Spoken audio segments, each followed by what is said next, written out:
रामकृष्ण हरी मंडळ श्री स्वामी समर्थ। सध्या पवित्र असा श्रावण महिना सुरू आहे आणि बघता बघता श्रावणातील दुसरा श्रावणी सोमवार देखील आलेला आहे।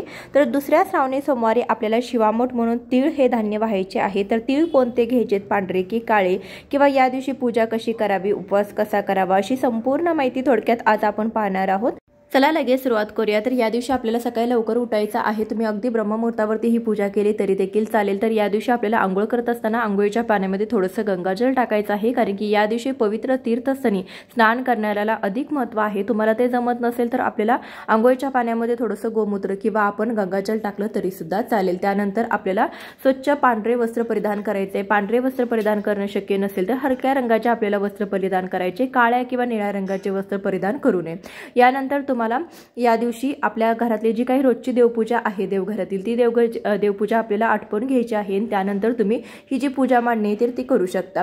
तर बऱ्याच जणांना सेपरेट पूजा मांडणी करणं शक्य नसतं किंवा आजकालच्या धावत्या जीवनशैलीमुळे ते शक्य होत नाही। तर तुम्ही काय करू शकता, तर यावेळेस तुम्ही फक्त आपले देवघर जे आहे तर त्यामध्येच आपण जशी रोजची देवांची पूजा करतो तशीच तुम्ही पूजा करू शकता आणि तिथेच तुम्ही भगवान शिवांची पिंडीची देखील पूजा केली तरी देखील चालेल। तर रोजची देवपूजा करून घ्यायची आहे। ज्या ठिकाणी तुम्ही पूजा मांडणार आहे ती जागा स्वच्छ करून घ्यायची, तिथे रांगोळीने स्वस्तिक काढायचं। त्यानंतर रांगोळीवरती हळदी कुंकू अक्षता व्हायच्या। त्यानंतर पाठ किंवा चौरंग मांडायचा, पांढरं वस्त्र अंतरायचं। सर्वात आधी दिवा लावून घ्यायचा, अक्षतांचं आसन देऊन हळदी कुंकू वाहून दिवा ठेवायचा, दिवा प्रज्वलित करायचा, दिव्याला हळदी कुंकू अक्षता व्हायच्या। त्यानंतर आपण गणपती बाप्पांची पूजा करून घ्यायची। गणपती बाप्पांच्या मूर्तीवरती पंचामृताने किंवा आपल्याला पाण्याने स्नान घालून घ्यायचं आहे, तुम्ही कच्च्या दुधाने देखील घालू शकता। गणपती बाप्पांची मूर्ती स्वच्छ झाल्यानंतर तांदळाच्या राशीवरती गणपती बाप्पांची मूर्ती ठेवायची। गणपती बाप्पांना हळदी कुंकू अक्षदा, त्यानंतर कापसाची वस्त्रमाळ, लाल फूल अर्पण करायचं आहे। त्यानंतर भगवान शिवांची पूजा आपण करून घ्यायची। तामणामध्ये बेलपत्राचं आसन द्यायचं, त्यावरती तुम्हाला महादेवाची पिंड ठेवायची आहे। महादेवाच्या पिंडीवरती आपल्याला अभिषेक करायचा आहे। अभिषेक करत असताना पहिल्यांदा तुम्ही पाण्याने, नंतर पंचामृताने किंवा कच्च्या पाण्याने किंवा तुम्ही चंदनाने देखील या दिवशी अभिषेक करू शकता। तर अभिषेक करत असताना सतत आपल्याला ओम नमः शिवाय या मंत्राचा जप करायचा आहे। तुम्ही या दिवशी कालभैरव अष्टकम म्हणू शकता, शिवस्तोत्र म्हणू शकता, शिवतांडव स्तोत्र म्हणू शकता किंवा शिव अष्टोत्तर नामावली देखील तुम्ही म्हणत अभिषेक करू शकता।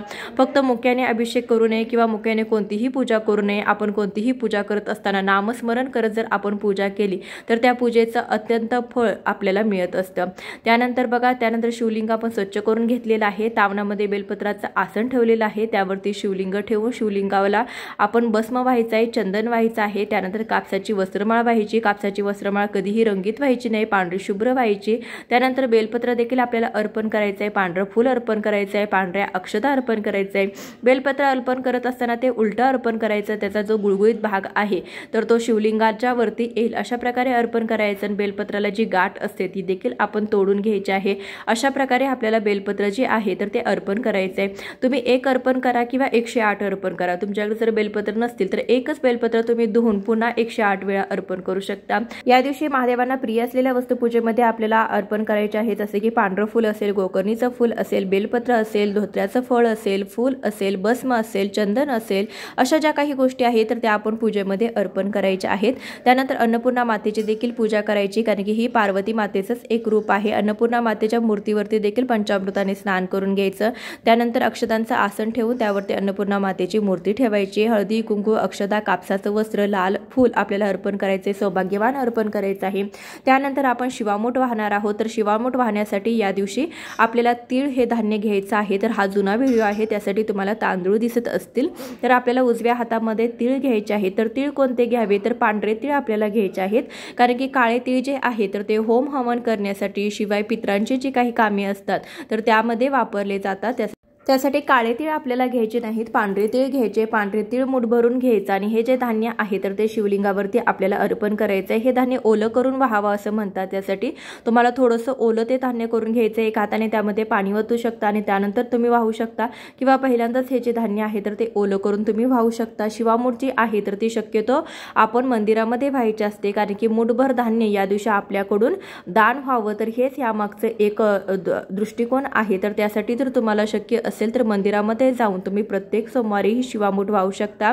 घरामध्ये जर हे शिवामूठ तुम्ही वाहत असाल तर नक्कीच त्या धान्याचा सदुपयोग करावा।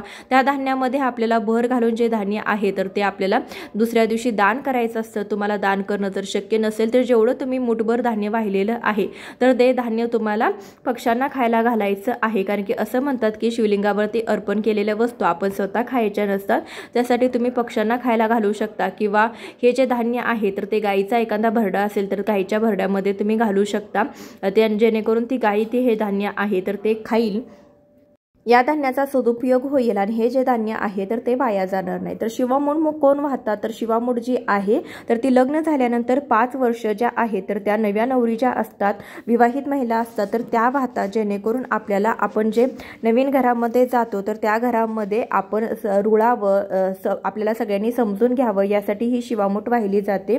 तर बरेच जण लग्न जमण्यासाठी देखील शिवामूठ वाहतात, पण शक्यतो विवाहित महिला ही शिवामूठीचे व्रत आहे तर ते 5 वर्ष करतात, तर काही जण आजन्म देखील करतात। तर तुमच्याकडे जशी पद्धत असेल त्या पद्धतीने तुम्ही करू शकता। फक्त शिवामूठ आपण व्हायची म्हणून व्हायचे आणि ते धान्य जे आहे तर ते नंतर निर्माल्यात टाकायचं, तर असं तुम्ही करू नका। ते धान्य पक्ष्यांना गाईला तुम्ही खायला घाला, परंतु ते वाया जाऊन देऊ नका, ते तुम्ही दान करू शकता। त्यानंतर शिवामूठ जी आहे तर ते 3 वेळा आपल्याला अर्पण करायचे आहे। या दिवशी पांढरी शिवामूठ आपल्याला, पांढरे तीळ आपल्याला शिवामूठ म्हणून अर्पण करायचे आहे। त्यानंतर आपल्याला आरती करून घ्यायची, नैवेद्य दाखवायचा आहे। तुम्ही नैवेद्यामध्ये पांढऱ्या मिठाईचा नैवेद्य, फळाचा नैवेद्य, खडीसाखरेचा नैवेद्य दाखवू शकता।